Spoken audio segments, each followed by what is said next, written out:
All right, welcome again to Social Distillation, the submarine still of the internet, where we attempt to drop the beat and pour white lightning straight onto your brain. What are we talking about today, Samuel? Well, this is our Wheel of Time overthinking episode, but we are connecting it to what we talked about last time, which is masculinity versus what they call toxic masculinity, and what's the difference. And we're going to use Rand as an example, and we'll bring in one of the better sub characters as well in Oh the yeah. conversation. So what prompted this is, and I want to read this lengthy text from my son, who's he texts me whenever he gets to certain parts that make him go and he's reading through the series for the first time. He was at the end of Path of Daggers. Um, And he sent me a text earlier in the week that said, I was thinking about why Dashiva betrayed Rand. And it made me realize that Rand is not a good leader. Again, this is book 8. This is the middle of the series. This is when he's like right in the middle of his, downward spiral into darkness. Um, he doesn't inspire or care for his subjects because he thinks they'll hate him no matter what.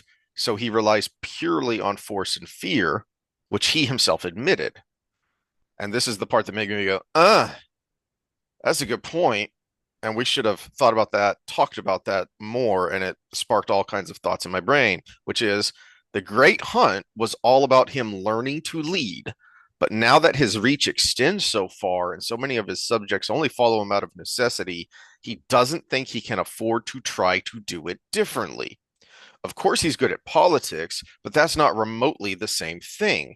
In contrast, people follow Matt and Perrin because they want to.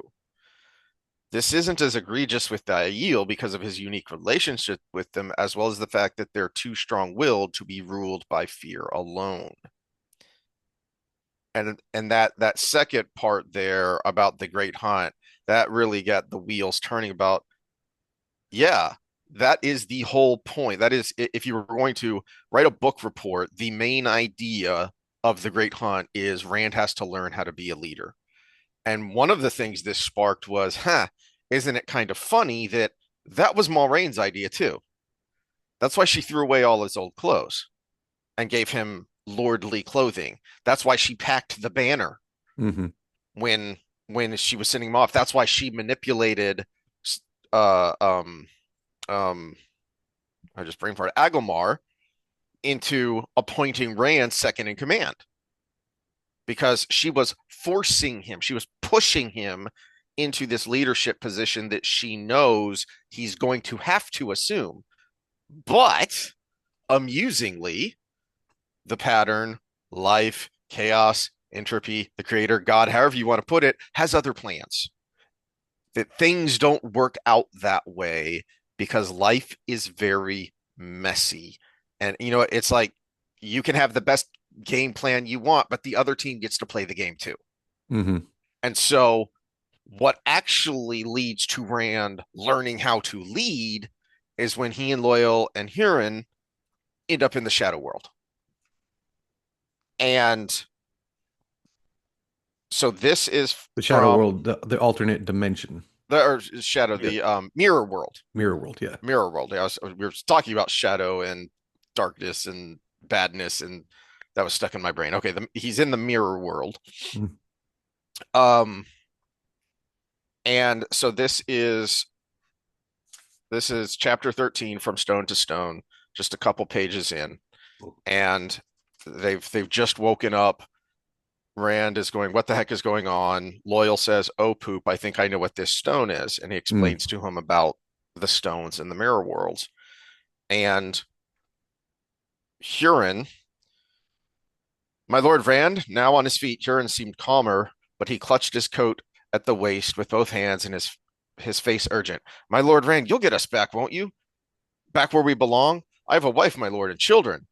Melia take it bad enough me dying, but if she doesn't even have my body to give to the mother's embrace, she'll grieve to the end of her days. You understand, my lord? I can't leave her not knowing. You'll get us back, and if I die, you can take her my body. You'll let her know. So she has that at least. He was no longer questioning at the end. A note of confidence had crept into his voice.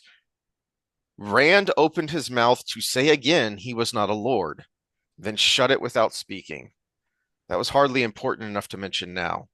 You got him into this in italics. This is Rand thinking because Hmm. he's realized, oh, as I fell asleep, I felt the void coming around me. I think I accidentally did this in my sleep. Um, and we're pretty sure because from a dream of Egwene's, I believe, no, it was probably Lanfear who activated the stone and brought him here. Mm. Well, yeah, Be and that would make even more sense with the upcoming events that exactly. happen. Because I mean, how are you going to find someone in an alternate dimension unless you know where the dimension is? But as far as Yeah. Rand is concerned, this is his fault. And he was raised good old farmer style of if you done did something, then you gotta undo it or you gotta do it You right. If got you're to gonna make do it a right. job, Yeah. you do it right. You broke the fence, go fix the fence. Okay. You didn't shut the gate, the cattle got out. Well, go get them. Hmm. Okay. So, and so much foreshadowing here just in this little bit of my reading back through here. And this is ultimately kind of what he says when he's talking to, I don't remember if it's Min and or Avienda, where he's telling them, I couldn't have done this again. I couldn't have done this the right way if I was who I was when I was Lews Therin. It's because I was raised by Tam. It was because I'm a sheep herder and a farmer that now I'm better able to do what needs to be done and do it the right way. And that is what is starting right here of, again, what we're talking about here is proper positive masculinity is someone needs to take charge. As far as I'm concerned, this is my fault, so it's my responsibility. So he wanted to deny it, but he knew what he was, knew he could channel, even if it always seemed to happen all by itself. Loyal said Aes Sedai used the stones, and that meant the one power. What Loyal said he knew, he could be sure of. The Ogier never claimed to know if he did not, and there was no one else nearby who could wield the power. Again, Rand thinking, you got him into it, you have to get him out. You have to try. I love that that's his last thought before he opens his mouth and responds to her Huron is I love that he at least recognizes that, you know what? I don't know if I can do this because I don't even know how I did it. But by golly, you'd better try. Hmm. Um, and he says to Huron, I will do my best, Huron, which is all you can do Yeah, is I'll do my best. and that's kind of we do that all the time in our lives, or we should be doing that all the time in our lives. Just think of the big move you made that you didn't know everything that was going to be an outcome, and it looked bleak. I'll give an example from personal life. When 2011 was a big like junction point in my life. It was it was the year my little sister passed. It was also the year that the company I was working for and had moved all the way to the second rung of the top of the ladder was sold to another company. And the person who came in wanted me to stay there, but they wanted me to do a whole lot of things for free and not pay me for a lot of things in the transition process because they wanted to bring in new crews and wanted me to train them and but not give me anything for that. And I had just worked my way up to near the top. And NASA had dropped all their fund. That was the 2009 budget cuts, which lost me the opportunity to work in the lab that I was already slated to work in. I could move to Arizona and work in that lab. I could continue to work for free for this other company, or I could open my own gym. Do you think I had a good business plan going into that? No, it was made on literally we did the napkin thing. We were at T-Bone Tom's and we got a napkin out and wrote out what we thought we could do. And we made it happen. We were pulling change out of the couch to get this thing open. But it was needed because I had Yeah. a baby. A My wife my still in wife was school. still in med school. And I could move to Arizona, but how would that have worked out? Hmm. To household and everything. So you jumped into it and said, you know what, I'm just going to keep swimming as soon as I hit the water. And it worked. It worked. She got through school, and now we get the doctor money. And my son, he actually grew up those few years in that gym instead of sitting in a daycare some of the time. So he got to bond with dad, and it was not an optimal choice, but we didn't have an optimal choice. You made it happen. You did it, and it was hard work. It was hard work, just like Rand's going to find out here in a little bit. He's going to have to do things he's never done before. Mhm. And I had never, 16-hour days are long, guys. 16-hour days are long. Yeah. And well, it's interesting you bring up your son because that was an analogy I was going to use is fast forward to when Rand starts to fly off the handle. And so you used a similar analogy last time when we got to talking about masculinity and toxic masculinity. And I kind of I'm borderline. I understand why the people who say toxic masculinity doesn't exist. Well, no, you can take any trait too far. It's we've talked about psychopathy, Hmm. a lot, and there actually are some positive Well, benefits to it. well, just But let's go in. Let's, what people think is positive. Oh, a red flag for me is if somebody calls himself an empath. Okay, if you call yourself an empath, you're probably not that empathic. But the empathy is something we need to be pro-social. mm, But we're seeing in today's society how it can be toxic. As Gad said, yeah, would say suicidal, even hmm suicidal empathy, because at some point it goes over the top. It should be just the thing that leads you to action. It's the emotion, because empathy is, for definitional purposes, the ability to feel other people's emotions in yourself. That just pushes you in the direction. If you let it control you, it is no different than letting anger control you. It is no different than letting fear control you. So if you are feeling somebody else's pain, you're there's an internal trigger in you to stop that pain because you feel it. And if you can't flip the switch to true compassion and actually think through the process, then you're going to probably do something wrong. And well, there's we hadn't talked about it, but I think one of the reasons that Charlie Kirk's assassination hit me as hard as it did is because I was already really upset about what had happened just the week before in North Carolina with this Ukrainian refugee, Irina, I can't pronounce her last name. And I don't remember who I saw make the point of how can empathy be toxic? Here's how. And it was a still photograph of right before that monster slashed her throat. Toxic empathy led people to feel so sorry for this repeat violent felon that they continued to let him back out on the street. And what happened? He just savagely murdered this completely innocent young woman just because, well, frankly, we're not allowed to say it, but in his own words, I got the white girl. mhm. That is toxic empathy. You felt so sorry for this person that it overrode all the other emotions and thoughts that you should be having, which is this person needs to be punished. This person needs to be put away to protect society. And this actually leads me to the example I was going to use, which is poor Adrian Peterson. Um, seems like a non sequitur, but so one of the greatest running backs ever, and he'd gotten hurt and he was trying to make his comeback, and then became persona non grata and toxic, and no one would touch him in the NFL because he in some kind of interview or podcast was talking about being a dad and disciplining. And because of the way we're wired, men tend to be the disciplinarians. Especially when it comes to physical discipline. Exactly.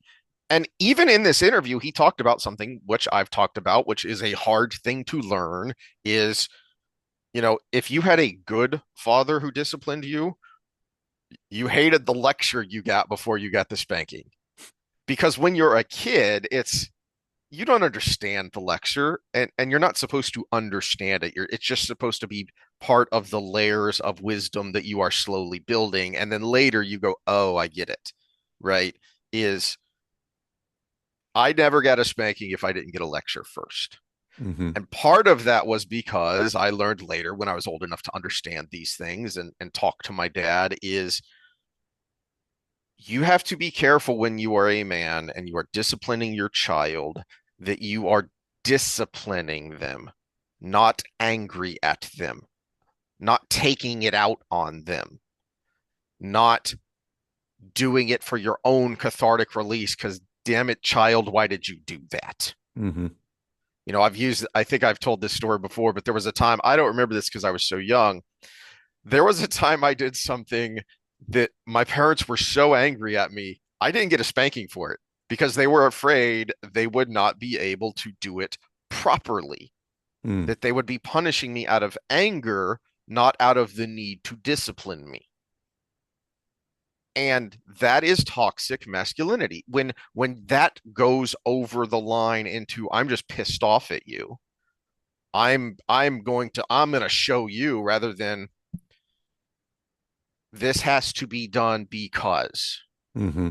So look at Rand, and when he starts to fly off the handle, especially in tier with the nobles, and I don't remember when it is of, do this the way I told you to do it, or I'm going to hang one of you, every day until it gets done the way I want to. That is not leading. That is not disciplining. That is anger. That is Hmm. lashing out. Yeah.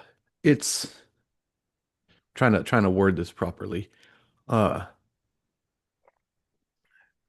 when it discipline versus abuse. Discipline is when it's better for the person being disciplined, and abuse is when it's better for you. Hmm. And so I like that. it's not just the anger. The I could go too far is, Mm. are you doing it to control that person, or are you doing it to guide that person? And yes, it works because I mean, BF, we'll just go right back to BF Skinner on antecedent and reaction and the product of that, and how quickly and efficiently it's done, and whether they can change it changes the behavior. It's positive reinforcement. Oh, excuse me, positive punishment.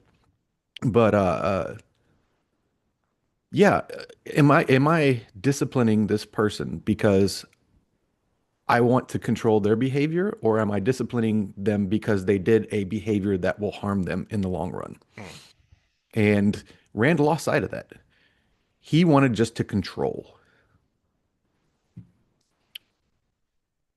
Yeah, that's a good word. Is the control is, you know, men like structure, we like Mhm. order. That's where our brains tend to. That's why we're more hierarchical, is we tend towards that. Well, there's a difference between having a structure, you know, having what was the term you used when we were talking about this in rigid mental thinking? Schema?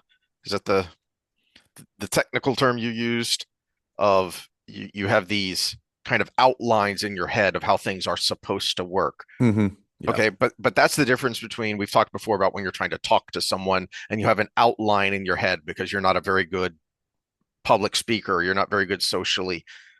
That's good. That can help you. But don't have a script in your head because you can't. The only way to make a script work is if you can control the situation. Mhm. Okay. Well, you're not going to be able to control other people unless you're being an authoritarian, unless you're being a tyrant. That's why I like improv comedy, Mm. because it's not like stand up. Stand up is completely scripted. Improv or the crowd work, when they do the crowd work. I love when they do the crowd work because now you have to react and interact with people. I'm trying to find. All right, I'd forgotten that I wanted to do that. Um, all right, so I'm just gonna use the AI tool here because I can't find. the thing I want to find. So we haven't done Sunday school in a while, so let's do some Sunday school. And Matthew chapter 5, verse 5, often referred to as the Beatitudes. These are the blessed are the. I talked last time or the time before about one of my problems with modern Christianity is there's a school of thought that basically there's an 11th commandment and it is thou shalt be nice all the time. That's not in the Bible. And one of the verses that gets abused in this way is this verse: blessed are the meek, for they will inherit the earth. Slight differences in translation. That's the New International Version. Okay, well, but what does meek mean? Because he says meek. He doesn't say weak. Mm-hmm. He doesn't say wimpy. He doesn't say nice. Well, what is meekness? Okay, well, the sources here are theologyofwork.org, Yale University theology, Christianity.com, and Bible Hub, which is the website I usually use if you've ever watched us when we do this, and I pull up the commentaries and all these things. And one of the reasons I like Bible Hub is because it will give you literal translations. Okay. Well, in biblical terms, from the Greek, from the original Greek, characteristics of meekness: strength and control. Meekness is not about being passive. It involves exercising power with humility and serving others. So there are Old Testament roots here, which are the concept is echoed in Psalm 37, which states that the meek will inherit the land, reinforcing the idea that humility leads to divine reward. And there are some other examples here.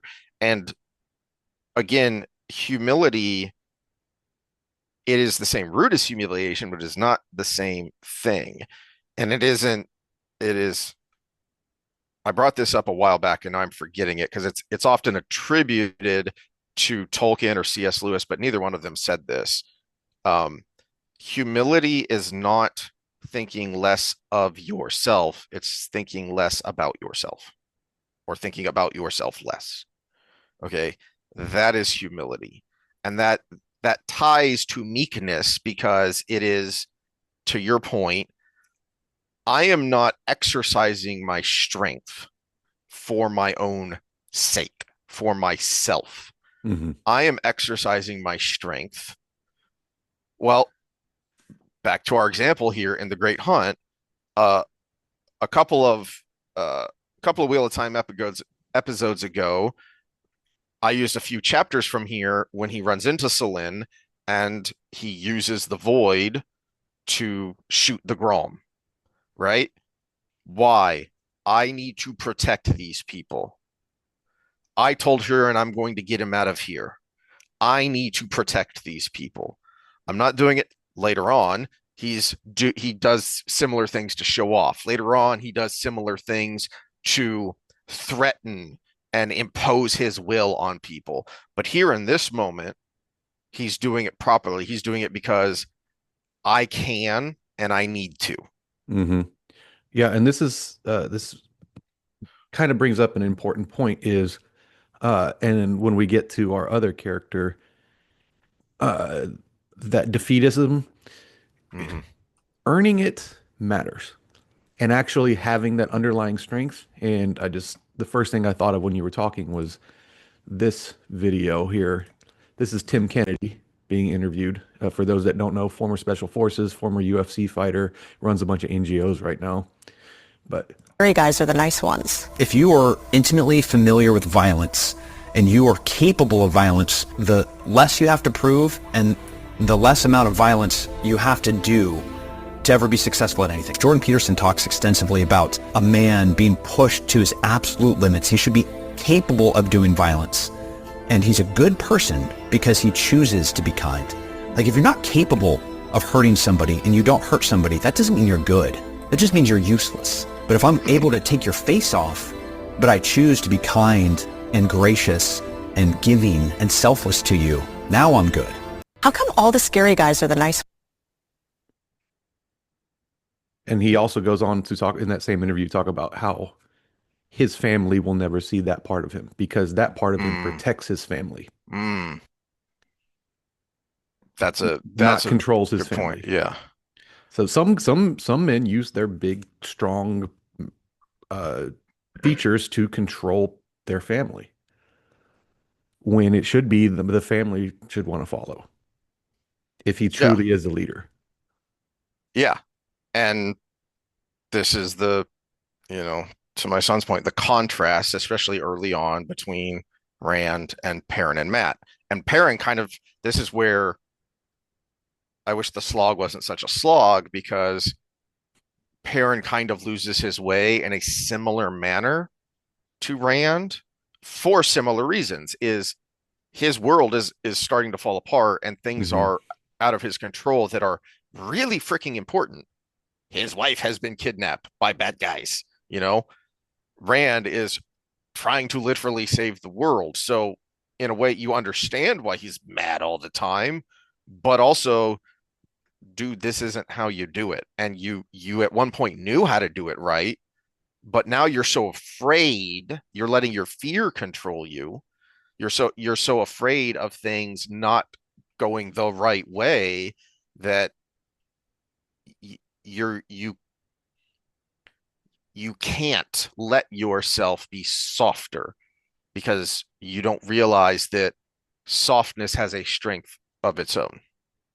And this is where I'd asked my son earlier, have you gotten to this point yet? Because I couldn't remember when this phrase first came up, but the idea is there all along and is a theme that goes all the way through Rand's storyline, which is the difference between being strong and being hard.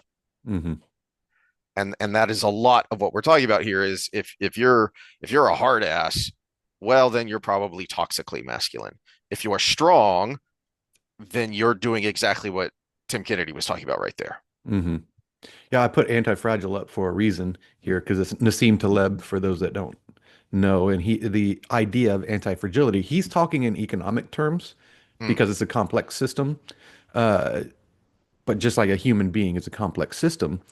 And Jonathan Haidt's really good about talking about this from a psychological level, but we do it in our own profession from a physical level.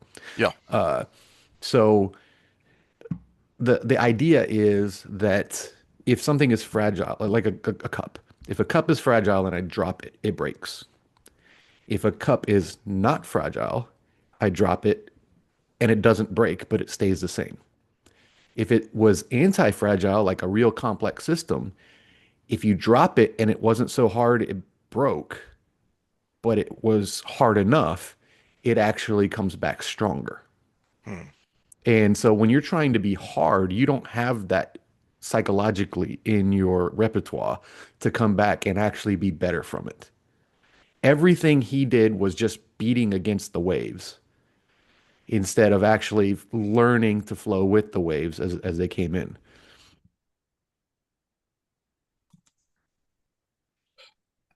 All right. So there's another example of positive and toxic masculinity just contained within the Great Hunt, setting aside Rand and his whole arc. And I hadn't thought about this until I was looking for these passages of Rand and thinking about Rand, and then it just dawned on me, oh, there's an incredible foreshadowing there that I don't think I'd really thought of before when Ingtar tells Rand, yeah, you're second in command, and yeah, everybody knows it.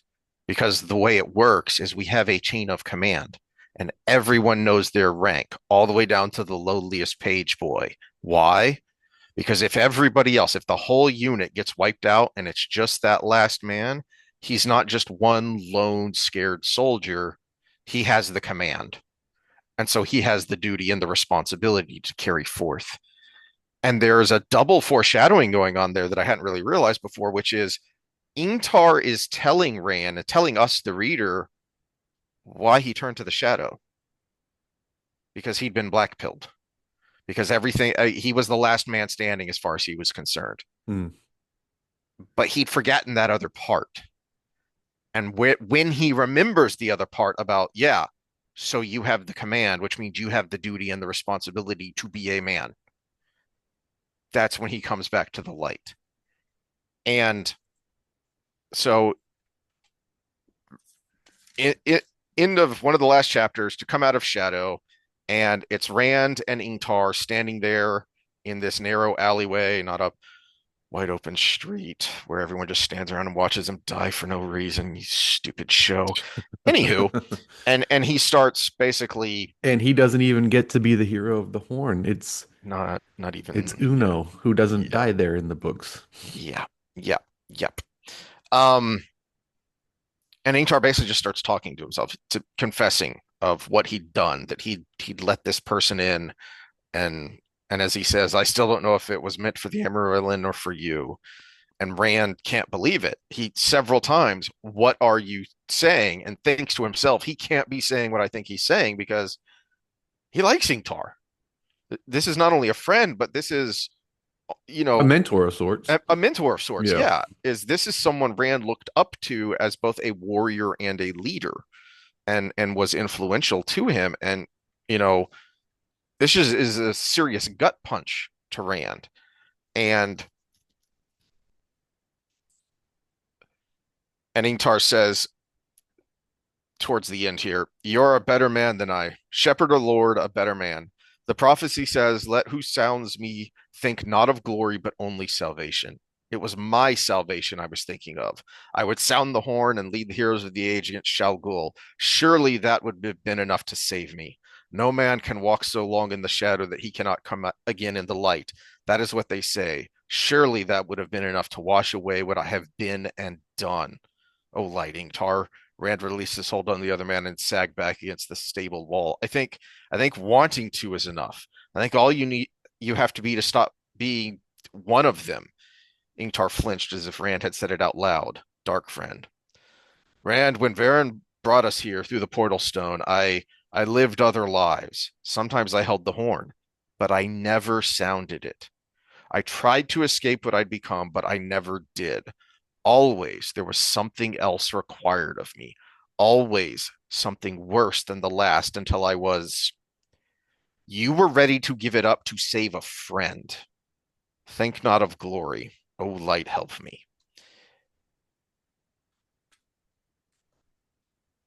After a time, Ingtar spoke again firmly. There has to be a price, Rand. There is always a price. Perhaps I can pay it here. It is every man's right, Rand, to choose when to sheathe the sword, even one like me. Hmm. So despair had led him to the shadow, but then seeing Rand properly masculine, as he said, you were ready to give up the horn to save a friend. Hmm. That that's the prophecy right there. Think not of glory. You weren't even, it wasn't even remotely in your mind. It was what mattered was my friend is in danger and I need to help them. Okay, so this we can bring it into modern culture and politics. Uh, Intent matters, as we just talked about with the punishment, right? Hmm. And you just highlighted with Ingtar, his intent was glory. Rand's intent is to save the world, and he's willing to do what's right in the moment at that point. And this was my whole problem with the movements based on the critical theories. They threw intent out of the Hmm. window, and it's all about impact. So equity versus equality and all of these things. So the microaggressions. If I walk in, and if I was raised in the South, I'm quite polite. If I get checked out at the local grocery store and I say, if it's obviously a woman, I say thank you, ma'am. If it's obviously a man, I say thank you, sir. And if it's ambiguous, I say thank you very much. And but if it's obviously a woman and I said thank you, ma'am, and she would say I actually prefer sir, the intent wasn't to insult them. The intent was to be polite. And intent matters, but that whole movement was microaggression. Hmm. You did that on purpose to hurt somebody. And that's why murder versus manslaughter is so difficult because you have to approve the intent. Because if you accidentally kill somebody, it's different than if you premeditated it. So you have to prove the intent for it to be a murder charge, and it is a much greater charge because accidents happen. Yes, you maybe need to be separated from society for a little bit because you make bad decisions, but at the same time, it's different than if you are purposefully making those decisions. Your father gave me that speech. He said, "Is this ignorance or malice?" The first time, we're going to assume ignorance. If you keep doing it, it's going to be malice. That first time I got in trouble living in your house. And yeah, so it's so hard to prove, but it matters. And then this is a great fictional but still relevant depiction of the reason why I wasn't the right person for the job is because my intent was for me, not for everyone else. And you're so for everyone else, you would drop everything for just one friend. Mhm. And what's so great about that moment is not only does Ingtar have his redemptive moment, but it is because he saw Rand doing what was right. Rand didn't preach to him.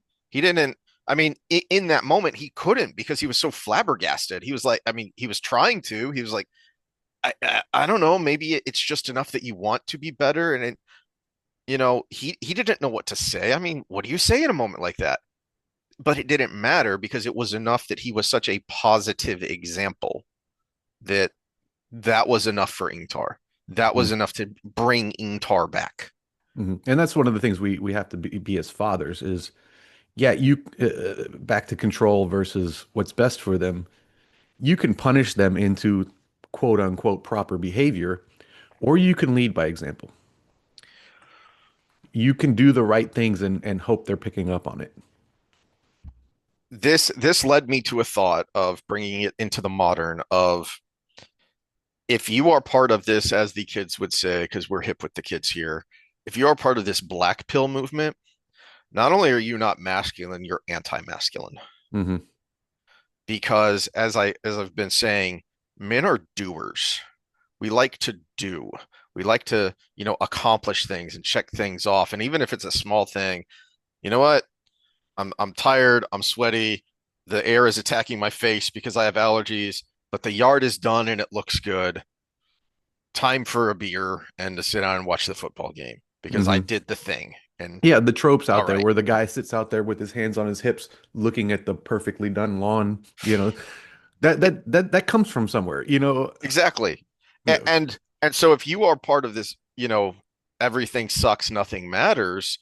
Well, that train took me down another thought, which I because you had mentioned when we were done recording, or did you mention this at the end? I don't remember, but you had just done this certification for um what Suicide prevention. Yeah, yeah. suicide prevention. By And creating an environment, it's lethal means prevention. So you basically help families create the environment in their home that moment doesn't. There's nothing. There's less options in that moment to actually end up in a lethal result. Yeah. right, so when you have that thought, when you have that urge, you can't act on it, it passes, and okay, now we Yeah. can now we can work M things out. Most suicides happen 10 minutes after the first, within 10 minutes of the first ideation. Like it's not like we see in the movies where they're thinking about it and they're writing notes and everything. It's I had the ideation and within 10 minutes I found the means. If you get past that 10 minutes, the numbers drop exponentially.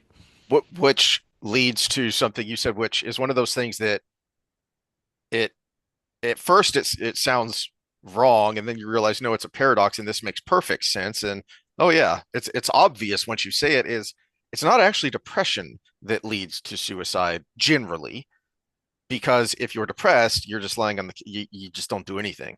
Nothing, you don't want to do anything. It's bipolar because you have that down, and then when that mania hits, okay, well now you're going to do something about it. Yeah, the literature you had me look up kind of contradicts that, but I think they were speculating a lot on Hmm. that. So, yeah. Because But the thought I had as this train moved down the track was, I feel like like maybe there would be a gender bias there because I feel like depression is kind of a double whammy to men because as you talked about, you know, some time ago when we've been talking about mental health is one of the key words, one of the triggers. And at the time we were talking about younger men and the spike in suicides in younger men. And something to look out for is if he says things that basically mean I feel like I'm a burden. A Hmm. man who feels like he is a burden is a man who is leaning towards suicide. And that's where I feel like depression would be such a potentially lethal ailment for a man because if you're depressed, it means you're not doing things, and not doing things increases the depression, which increases the not doing anything, which increases the, and then you get into this really bad downward spiral. Yeah, and the reason I came up with that as an idea was because people with just major depression, which one of the requirements for the DSM to have just major depression is to never have a manic episode. Mm, So you would never have a manic episode. And it's exponentially different between the two. I mean, we're mm. talking like a five, what's it, 50 to 3. So whatever that percent A increase. lot. Yeah, yeah, it's a lot. There has to be something to that mania. Now there may be a confounding variable, as in the 90s they were they were diagnosing bipolar like they do ADHD now. Oh, Mm, you're just a little bit like this, so you have bipolar, and so they've actually added a new designation to the uh, the DSM that's a different disorder. And so now the treatment's different. And this is why categories suck, because if you mm, have enough symptoms in one and you get treated for it, but you actually have another, you could be giving the exact opposite treatment to mm. something. But yeah, just the difference between bipolar and depression in their rates is so high that there has to be something about that one category that that changes which one you are, right? And but this is oh, I meant to share, not just bring it up. Where are you at? Okay, so this is Miller and Black, Bipolar Disorder Suicide Review 2020. Uh, Risk factors include male, living alone, divorced, no children, Caucasian, younger age, less than 35, or elderly age, greater than 75. Unemployment and personal history of suicide attempt. Okay, so the personal history of suicide attempt is obvious. You are already kind of have that in your system. Family history of suicide. There's heritability to this, and prominent depressive bipolar polarity. So it's actually saying that it's the bipolar that is tending towards depression, less towards the mania. But still, that tells me that you still have the manic episode. Mhm. And when we think about schizophrenics, when they enter that mind space, it's actually they commit suicide in their moments of clarity. And so the depression is hammering you down, hammering you down, hammering you down, hammering you down. And then you have this moment of motivation. But you remember those days. It's not like the depression just goes away when you become manic. You remember that feeling you have every day. So that's what kind of got me on that. Now, I have no other evidence on that, but let's look at the breakdowns here. Male, they say gender, but male sex, right? As you said earlier, we're doers. When we make that decision, it's a decision. It is getting done. We're more likely to use firearms, which is the number one uh, high percentage success rate. We'll use those words for getting the job done. The next is jumping, which it's still half of the success rate in firearms. And oh, I'm not supposed to say this.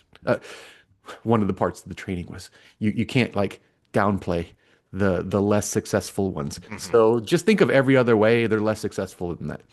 Uh, living alone, divorced, no children. Uh, if you have bipolar disorder, you actually have very lots of difficulties maintaining relationships. Mhm. We'll just say it that way. So those all seem to go hand in hand, right? And they also go hand in hand with life events that would cause you to want to do something, right? Well, You're, that was the one of the things that jumped out at me right away was something we've been talking about the last couple of weeks, human connection, the lack of human connection. Back to our fictional example here, Rand and Ingtar go through a lot together, and Ingtar by himself, when they're separated, they go through a lot together, and that that allows Ingtar to kind of come to his senses, if you will, of I had become nihilistic, but you reminded me of what it means to not just be a man, but to be a good man. And Mhm. so this is my time here, and this is my choice to do the right thing and fix the mistakes I have done recently because he had that connection. Yeah, one that's interesting on this is that greater than 75. And I have Mm, another chart here. Let me move us on the screen here. okay. This is by age. Oh And wow. the top one is male, and the bottom is female, and then the middle is combining the two. So it's an average, right? That's quite the spike there. Yeah, yeah. What is that? About 73 years old? Hmm. What do you become as you age?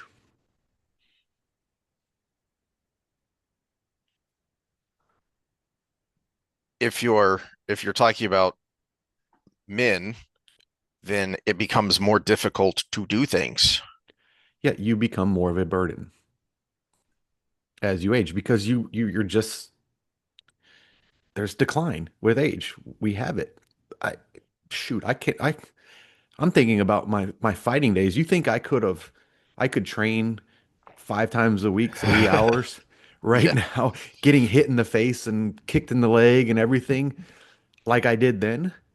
Hell no. It's the recovery. It's not the ability in a fight. Yeah, you reserve that self-defense prowess to do it when you need it, but it's the recovery from the training for it. You can't put in a training camp at my age, not without exogenous chemicals. But As the great philosopher Toby Keith said, I'm not as good as I once was, but I'm as good once as I ever was. Because when you start in good middle age, is all right, I got one left in me. Let's isn't go. it ironic that that was his last really good song, but he kept trying? Don't let the old man in. I thought he ended on a strong note, Oh, and I have to listen to that one. I haven't listened to that one. that one, no, that's I'd mentioned it before. Of it will gut punch you if you watch the live performance from the CMA. The CMA's right before he died because he's chemo thin, Hmm. but he's still got the voice. Um, and it's Right before he started all that, I was at the rodeo, and I'm not the kind of person that's like all starstruck and is going to be like, "Ooh, let me take a picture with you" or anything. So I just kind of walked by him. We were in the line for the bathroom together at the huh. rodeo, and so I was like right next to him for a significant amount of time. He was a big dude. Hmm. That guy was, yeah. I think they listed him at 6'3", but I train a lot of 6'3" people. I think he was 6'4", 6'5". He was a big guy. And so I love the story about that song, "Don't Let the Old Man In," because I don't remember which movie it was for, but one of Clint Eastwood's more recent movies. I don't remember if I think maybe it was The Mule. Uh,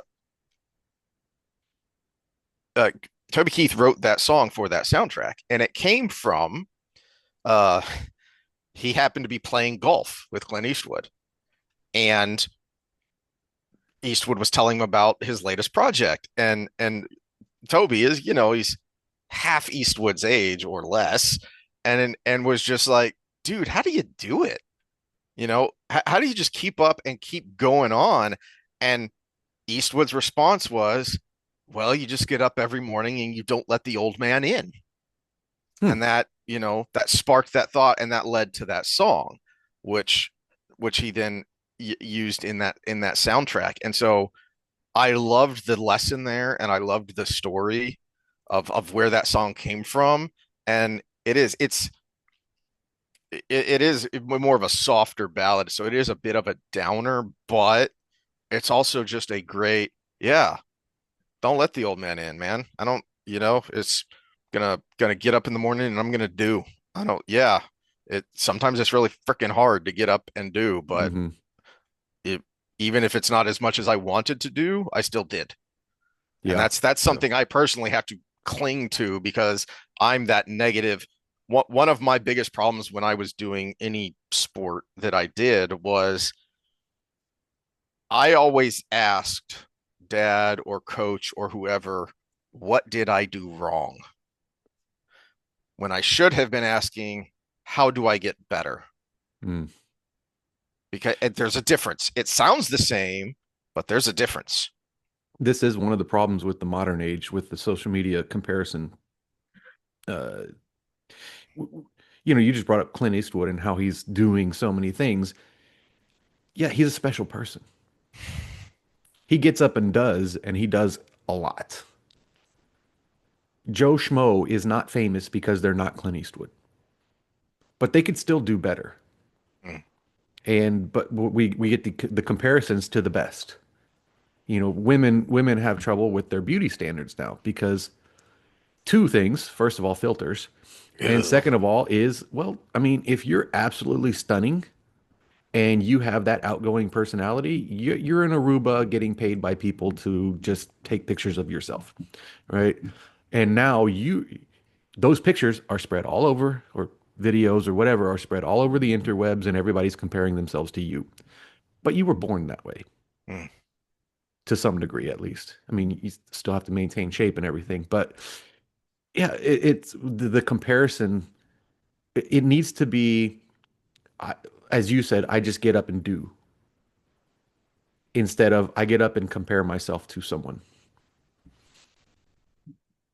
Yeah, I've said before, but this was the most important rule in rules for Peterson's rules for life. This was the most important rule for me because it's the hardest one to adhere to, which is don't compare yourself to who someone else is today, but to who you were yesterday. Hmm. And you've said something similar in the health and fitness context of, we haven't said this in a while, but one of the simplest things you can do for weight management, for caloric deficit, is just go for a walk after a meal. How long? Longer than you did yesterday is one of the things you told me when I was asking about this of, hey, what should you be targeting here? And he's a little more than you did last time. Hmm. And we have to be realistic. Decline happens, but that doesn't mean you can't do stuff about it. Uh, yeah, okay, so there's a curve. After 25 years old, by the way, there's a curve, but you can flatten that curve. Oh my gosh, people are giving Secretary of War Hegseth crap for this meeting he had with the admirals and generals. And I'm I didn't serve, but I grew up in it. And every time I see people talking about what an embarrassment this was, and I'm just like, tell me you know nothing about the military without telling me you know nothing about the military. Mhm. And he was right that no, it's an embarrassment to see fat. And he said the word. He did not, mince words of it's an embarrassment to see fat admirals and generals walking through the hallways of the Pentagon. And there's already a mechanism that takes this into account, which is that the PT test that my dad had to pass at 22 versus the PT test he had to pass at 42 were different because the military takes into account that decline of age, and it is beneficial to keep that aging person and their experience and their mental abilities and understand that, okay, well, they're not going to be as physically capable.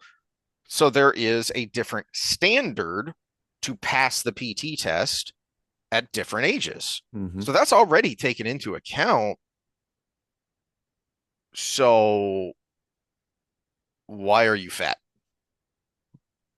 You don't have an excuse. We already take into account the fact that you're not going to be as physically fit as you were when you were a lieutenant now that you're an admiral, but you'd still better get up and do. You'd Hmm. still better take care of yourself. You'd still better set the example.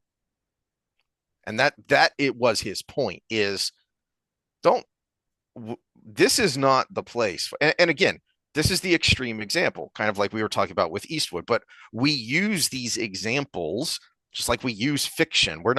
I am never going to be stuck in an alleyway with, presumably with a horde of sword wielding bad guys charging to me. And now I've got to make my last stand like Ingtar did. No, Wouldn't but that be the we way to go? wouldn't it be? Well, I mean, I think of funner ways to go, although it would be psychologically scarring for her. So maybe that's not such a good Yeah, thing. yeah, yeah, yeah, Anyway, yeah. Hey, hey, the hey! point I'm the guy with the heart condition here. I have given the disclaimer to every girlfriend I've ever been with. So, the point being, we use these extreme examples because it makes it so easy to see. It's the subtlety that where it gets a little more complicated, but if you have that principle in your mind, it makes it easier to navigate. well, let's bring it back to sports. What do you see in the headlines when the guy has his big contract and he comes into training camp out of shape? Yep. It's, wow, you're letting your team down. Wow, you're not going to be able to perform. Oh, is this the downslide to this person? Da da da da. And sports are again a very good analogy to real life in fast forward. So think of timelines in sports that are a year or one season as an entire decade of your career, right? So if you come in out of shape, you're letting your team down. Well, okay, so in sports, you lose the game. In war, your platoon dies, or at least some part of that happens. And back to the bringing it down to kind of real life is we use those examples because both of those examples are more extreme, are more, more in the spotlight and easily understandable, but both of them are essentially complacency. What Hegseth was scolding the flag officers for, and what the coach is scolding the dude who got the contract and came in 30 pounds overweight for is you got complacent, and there is a consequence for that. There's a consequence to you, and there is a consequence to the people around you. For you, the man who needs to be masculine, if you get complacent, then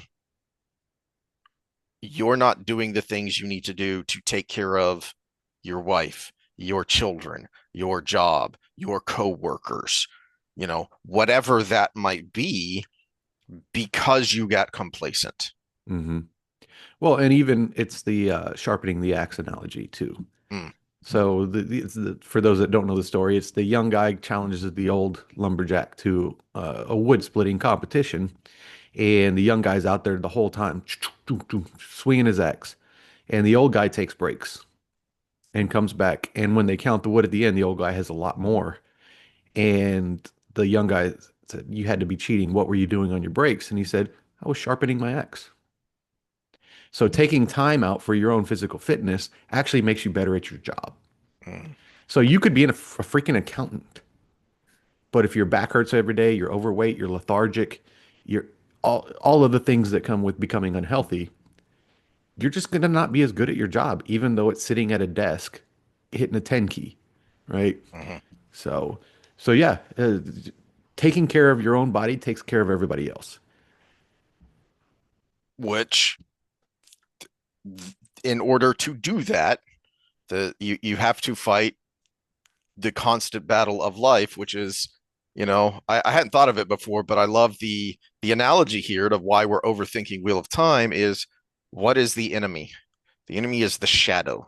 The enemy is darkness. And what did I just rant about earlier? You can't be masculine if you are part of the black pill movement, Hmm. because that is the shadow, that is nihilism, that is giving up. Hmm. And especially in our comfortable Western lives, that is very easy to do now Hmm. because you can live pretty comfortably and be complacent and basically have given up. Which is why these movements prey on college kids and Mm, young mm, people mm, because you don't have that scale yet. Oh, mm. the world's going to end because of climate change. I need to do all these things because of climate change. Well, what really affect? What do you have on climate change? Turn your thermostat up a little bit, really? Hold a sign out somewhere? No, you got a friend. Your friend may need you to be a friend. Go be a friend. You got a brother, sister. You got parents that might need being taken care of. You, one day you'll have a family. You can take care of that. And but they're so caught up in these global movements that they forget about everything else. Yeah, that is a good place to end it because it leads us right back to what we've been talking about the last couple of weeks, which is human connection. Because not only is that going to help them, the people around you, especially if we're talking more specifically today about masculinity and duty and responsibility is part of that, but it's also going to help you. Instead of creating that downward spiral, it's going to create an upward spiral of goodness. Of, yes, technically positive, negative.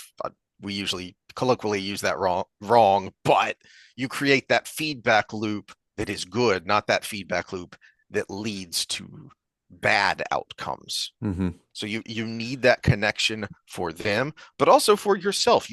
I need to reinforce myself. I don't want to go work out today. Sitting here talking these things out, it reinforces the hey, get off your butt and at least go do your warm up because you know that you're really going to be hurting tomorrow if you don't at least go and loosen up all those stiff broken bits. Yeah. Now for me, day of rest, I had two in a row, so we're gonna take a day off. But yeah, get out there and just do something better than yesterday. I don't care what it is. Mm-hmm. If you just cooked your own dinner instead of going out to eat, there you go. Heck There's a yeah. win. There's a win. Yeah. Yeah. I am going to attempt to make mole sauce for the first time ever tonight, which is problematic because it has been so long since I've had it. I don't remember what it's supposed to taste like. I'm So not a big fan of mole. I don't, yeah, I don't. Hopefully it tastes good, but I don't know if it'll taste authentic because I don't remember what it's supposed to taste like. But I'm gonna give it a try because you know what? Gosh darn it, it is a new thing and it stretches out that right hemisphere to be creative. So I'm gonna experiment in the kitchen tonight. Oh, perfect. All right. Anything else before we go? No, we'll see y'all next time. All right, later.